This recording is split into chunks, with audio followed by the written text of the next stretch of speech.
ẹ káàbọ̀ sórí ìkànnì wa. Ẹ wo pẹ́pẹ́yẹ pọmọ ẹni ló jáde tán tó tó ọ̀pọ̀lọpọ̀ àṣírí talẹ̀ nìyí tú gbogbo ẹ̀lẹ́ máa náfààní lẹ́kùnrẹ́rẹ́ láti jẹ̀gbádùn. Tó bá yẹ pé ìgbà àkọ́kọ́ rẹ tẹ́ ń da ọmọkọ́ ni wẹ́ bá subscribe kẹ́ like kẹ́ comment kẹ́ share ẹ lè máa jẹ àǹfààní content ní ìgbàkúgbà lórí èkó ìtàbá fi lè tẹ̀ lè máa fi ṣe ọgbọ́n ìmọ̀ àti oge mi sọ pé fídíò wọn alẹ̀ tà máa play fún ẹ wo fídíò náà rèé ẹ̀yin náà ẹgbẹ́ ọkọ̀ tẹ́ni wí.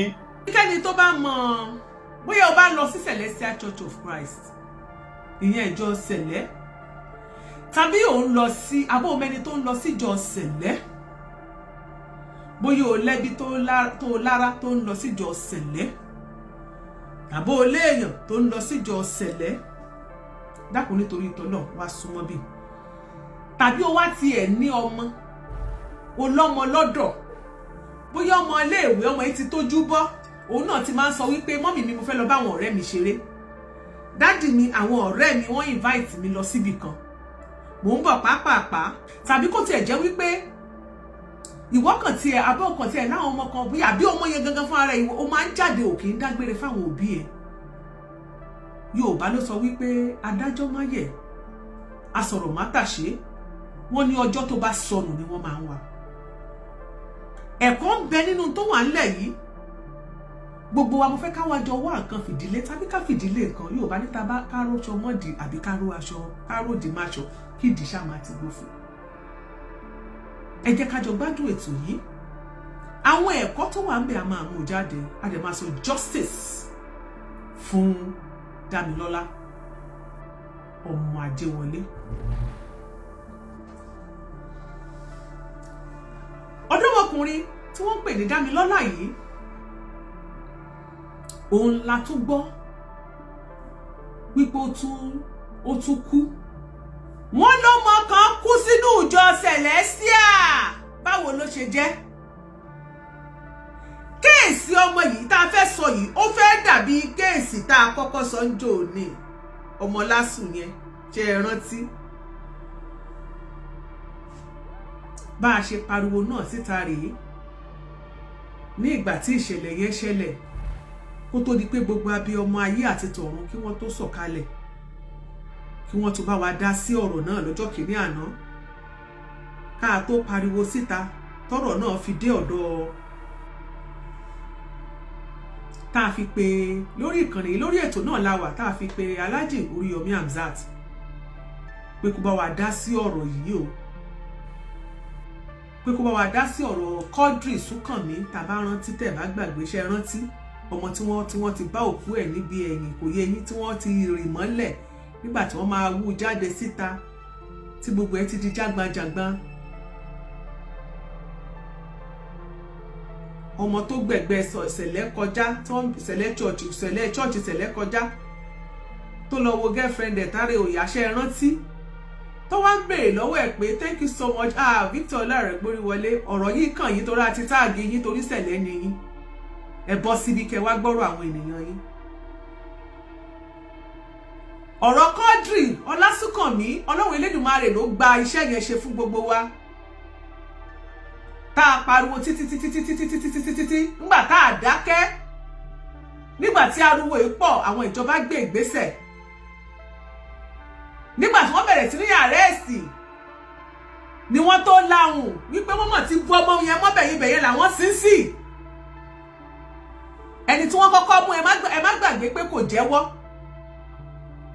ìgbà tó wá lọ mú sheriff tó wá ní sheriff mú kó tó jápa àwọn ọlọ́pàá wá fi wọ́n sí sẹ́ẹ̀lì ọ̀tọ̀ọ̀tọ̀ wọ́n sọ pé ó ti jẹ́wọ́ ó ní wọ́n ní o ló bá tó bòròbòrò pé báyìí làwọn ṣe báyìí ní pé táwọn sí sí rè kán nìṣó ń bẹ̀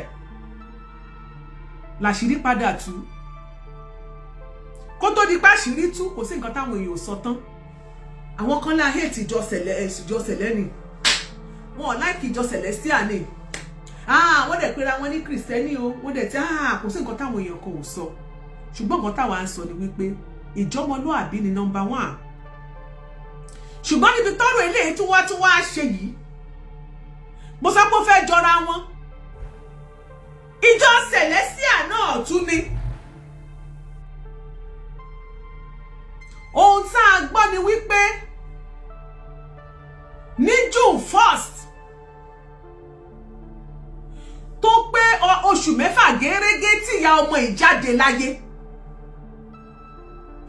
òun náà ni ọmọ aráyé tún ṣekú pa Dámilọ́lá Ajéwọlé nífọ̀nàfọ̀ṣù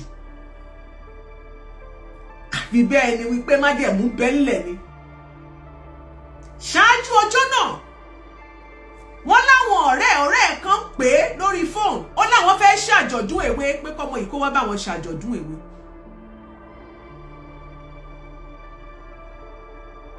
wípé àwọn fẹ́ ṣàjọ̀dún èwe pé kó wá bá wọn ṣàjọ̀dún èwe lọ́mọ náà bá gbéra lóòótọ́ ló bá ní kóun lọ yí àwọn ọ̀rẹ́ ẹ̀ sí wọ́n pè pé wọ́n fẹ́ ṣàjọ̀dún ṣọ́ọ̀ṣì wọn òun náà bá lọ láti ṣọ́ọ̀ṣì tó ti lọ ṣàjọ̀dún àmọ́ bó ti ṣe dé sẹ̀lẹ̀ mi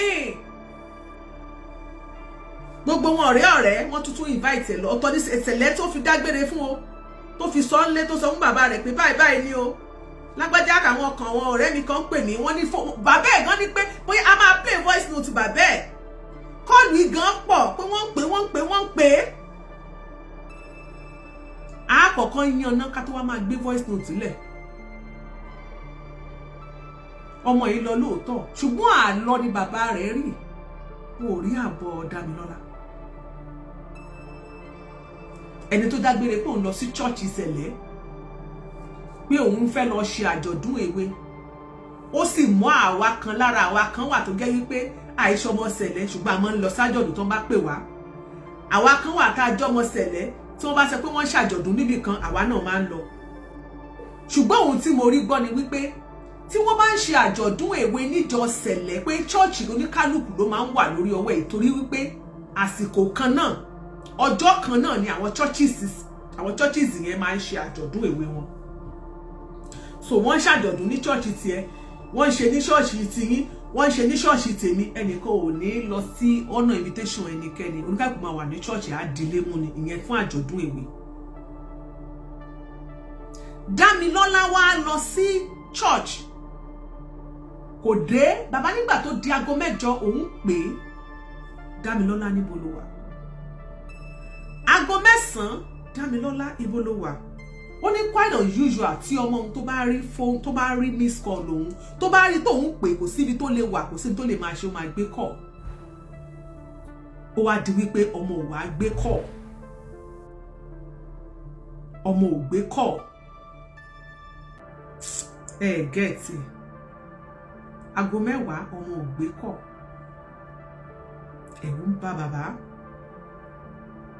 aago 11 alẹ́ ọmọ ò gbé call ọ̀rọ̀ ìwà tí ń tàpérò fọmọ olúwo ọmọ ò sì pé padà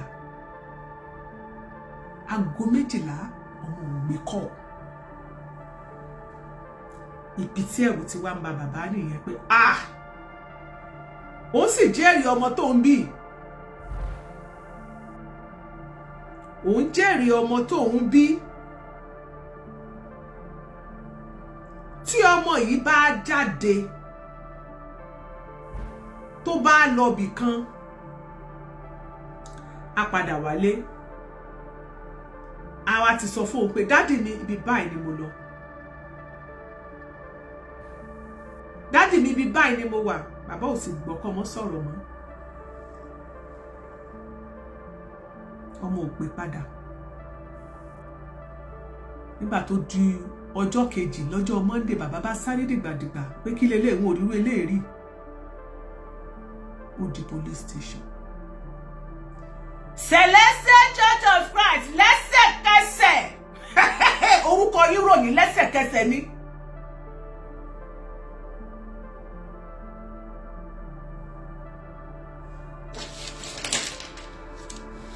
owó dé ìdí ìrókò